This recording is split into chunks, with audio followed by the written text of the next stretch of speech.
भूतिया railway station. Avinash platform पर दौड़ते हुए पहुंचता है। अरे बाप रे, रात के 12 बज गए। यहाँ तो एक भी इंसान नजर नहीं आ रहा। ये कैसा स्टेशन है? अविनाश इधर उधर देखकर एक कुर्सी पर बैठ जाता है। तभी एक काली बिल्ली अविनाश पर झपटती है। अविनाश डर के चिल्ला पड़ता है। फिर अविनाश हाँफते हुए, हट हट बिल्ली, ये बिल्ली कितनी डरावनी है। ये अचानक से यहाँ कैसे आ गई? कैसा अजीब सा प्लेटफॉर्म है। इंसान तो नजर आ नहीं रहे और बिल्ली आ गई। चलो एक बार अंदर चल के देखता हूँ, क्या पता वहाँ कोई हो। अविनाश स्टेशन के अंदर जाता है। ये पंखा चल कम रहा है और आवाज ज्यादा कर रहा है। तभी पंखा नीचे गिर जाता है और अविनाश पीछे हट जाता है। ये पंखा अपने आप कैसे गिर गया? अच्छा रहा मैं पीछे हट गया, वरना मेरा तो आज काम तमाम था। पता नहीं, मुझे ऐसा लग रहा है कि यहाँ कोई और भी है, लेकिन दिखाई नहीं दे रहा। अविनाश इधर उधर घूमता है। कितनी गंदगी है। ऐसा लग रहा है सालों से सफाई नहीं हुई है। एक भी लाइट ठीक से नहीं जल रही। ऑन ऑफ हो रही है। कितना अंधेरा है यहाँ। अविनाश वहीं पास में दीवार पर लगे स्विच बोर्ड के पास जाता है। अरे इसे ऑन करके देखता हूँ, क्या पता कोई लाइट ठीक से जलने लगे और कुछ उजाला हो जाए। स्विच ऑन करते ही सारे बल्ब एकदम से ऑन होकर धमाके के साथ फूट जाते हैं। ये क्या हो गया? ये तो सारे बल्ब ही फूट गए। अरे भाई क्या है यहाँ? सब कुछ बड़ा डरावना सा लग रहा है। 12:30 बजने वाले हैं और पता नहीं कितना वेट करना होगा। जल्दी से मेरी ट्रेन आए और मैं यहाँ से निकलूं। तभी अविनाश के सामने से ट्रेन की आवाज सुनाई देती है और उसे सामने से 2 लाइट्स नजर आती है। वो लाइट्स दिखने में बहुत ही डरावनी होती है। ये 2 लाइट्स इतनी डरावनी क्यों है? इसे देखकर तो ऐसा लग रहा है जैसे किसी राक्षसी का मुंह हो। यहाँ सारी चीजें ऐसी ही डरावनी है क्या? मुझे यहाँ से चले जाना चाहिए, लेकिन अब मैं इतनी देर से वेट कर रहा हूँ तो थोड़ी देर और सही। इतने में वो डरावनी लाइट्स अविनाश के और नजदीक आ जाती है। अरे ये तो ट्रेन आ गई। चलो अब जाकर जान में जान आई। और ट्रेन अविनाश के सामने आकर रुक जाती है।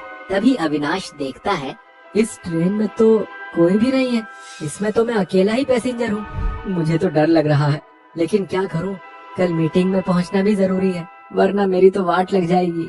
और अब तो रात भी बहुत ज्यादा हो गई है। अब तो इसी ट्रेन में बैठ के जाने में ही भलाई है। अविनाश उस ट्रेन में बैठ जाता है। ट्रेन के कुछ देर चलने के बाद अचानक से अविनाश के डिब्बे की लाइट ऑन ऑफ होने लगती है। अब इस ट्रेन के बल्ब को क्या हुआ? वहाँ स्टेशन पर भी यही हाल था, अब यहाँ भी यही होने लगा।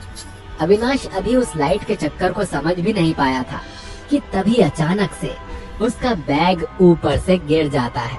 अरे भाई ये सब क्या हो रहा है? मेरा बैग कैसे गिर गया? तभी ट्रेन का डिब्बा जोर जोर से हिलने लगता है और अविनाश डिब्बे में इधर उधर गिरने लगता है। अरे भाई ये क्या हो रहा है? ये ट्रेन ऐसे क्यों डगमगा रही है? अरे बाप रे, आज तो मर गया रे। अविनाश बहुत डर जाता है और मदद मांगने के लिए आगे भागता है। तभी सारी लाइट्स बंद हो जाती हैं। ये सारी लाइट्स बंद कैसे हो गई? यहाँ तो बहुत अंधेरा हो गया, कुछ भी दिखाई नहीं दे रहा। हे माता रानी रक्षा करना। तभी थोड़ी ही देर में ट्रेन की लाइट्स ऑन हो जाती है और अविनाश को अपने सामने एक छोटी बच्ची दिखाई देती है, लेकिन वो अविनाश को देखकर भाग जाती है। ये छोटी सी बच्ची कौन थी और ये मुझे देखकर क्यों भाग गई? देखता हूँ आखिर ये कौन है। अविनाश उस छोटी बच्ची के पीछे जाने लगता है। तभी ट्रेन की लाइट्स फिर से बंद हो जाती है। ये लाइट्स फिर से बंद हो गई, कुछ भी नहीं दिख रहा। यहीं बैठ जाता हूँ और उसके बैठते ही लाइट्स आ जाती है और वहाँ से वो लड़की गायब हो जाती है। अरे ये क्या? वो लड़की कहाँ गायब हो गई? अभी तो यही थी। मुझे यहाँ से निकलना होगा। यहाँ कुछ भी ठीक सा नहीं लग रहा है। अविनाश ड्राइवर वाले डिब्बे के पास जाकर दरवाजा जोर जोर से पीटने लगता है, लेकिन उसे वहाँ से कोई जवाब नहीं मिलता। तभी वो वहाँ लगे छोटे से शीशे में से देखता है। ये क्या? ये ड्राइवर तो मरा हुआ है। इसे तो किसी ने मार दिया। अब मैं क्या करूं? अब क्या होगा? हे भगवान जी मदद करो। अविनाश डर कर पीछे डिब्बे में जाकर एक कोने में बैठ जाता है और आंखें बंद करके हाथ जोड़कर प्रार्थना करने लगता है। हे भगवान जी, अब आप ही मेरी मदद करो या किसी को मेरी मदद के लिए भेजो, मुझे यहाँ से कैसे भी करके निकलवा दो। इतना बोलकर अविनाश अपनी आंखें खोलता है तो उसे खिड़की के शीशे में से एक चुड़ैल दिखाई देती है। ये भला कौन है? कितनी भयानक है ये। अब मैं क्या करूं? डर से अविनाश सीट के नीचे आंख बंद करके छिप जाता है। तभी कोई पीछे से अविनाश का पैर पकड़कर जोर से खींचता है और उसे जोर से दूर फेंक देता है। मर गया, आज तो मैं परलोक सिधार ही जाऊंगा। इतनी रात को ये सोचकर निकला था कि सुबह टाइम पर नहीं पहुंचा तो मेरी नौकरी चली जाएगी, लेकिन यहाँ तो मेरी जान ही जाती दिख रही है। गई मेरी कमर। और ऐसे ही अविनाश दर्द से कराहता हुआ साथ वाली सीट पर बैठ जाता है। तभी सामने वाली खिड़की का शीशा टूटता है और उसमें से एक चुड़ैल बाहर निकलती है। कौन हो और क्यों परेशान कर रही हो मुझे? अच्छा, मैं परेशान कर रही हूँ और जो तुम इंसानों ने मुझे परेशान किया उसका क्या? अरे पर मैंने तुम्हें कब परेशान किया? मैं तो आज पहली बार इस ट्रेन में आया हूँ।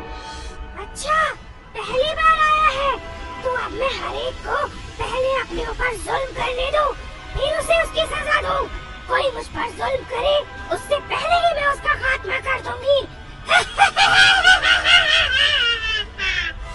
और ऐसा बोलकर चुड़ैल अपने दोनों हाथों से अविनाश का गला दबाने लगती है।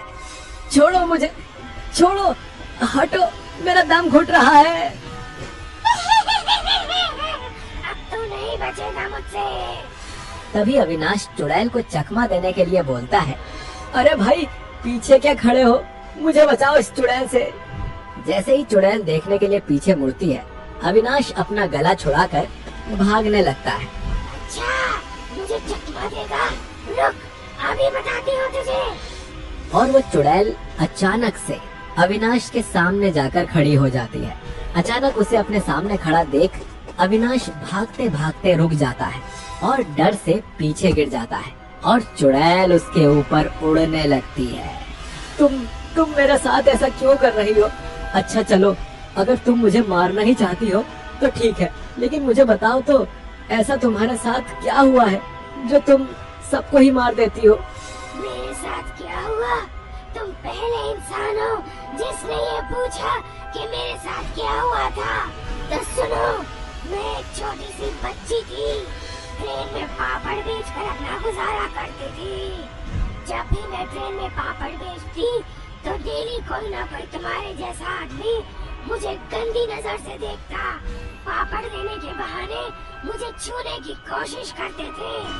ऐसे ही एक शराबी आदमियों ने मेरे साथ बदतमीजी की, लेकिन जैसे ही मैंने ऊंची आवाज में डांटना चाहा तो उसने मुझे ट्रेन से धक्का दे दिया और मेरी मौत हो गई।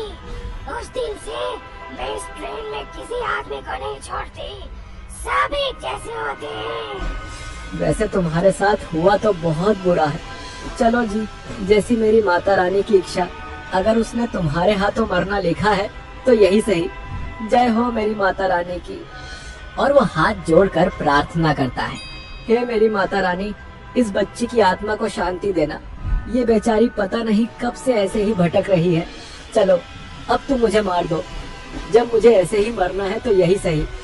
अविनाश को माता रानी से ऐसे अपने बारे में प्रार्थना करते देख चुड़ैल का दिल पसीज जाता है।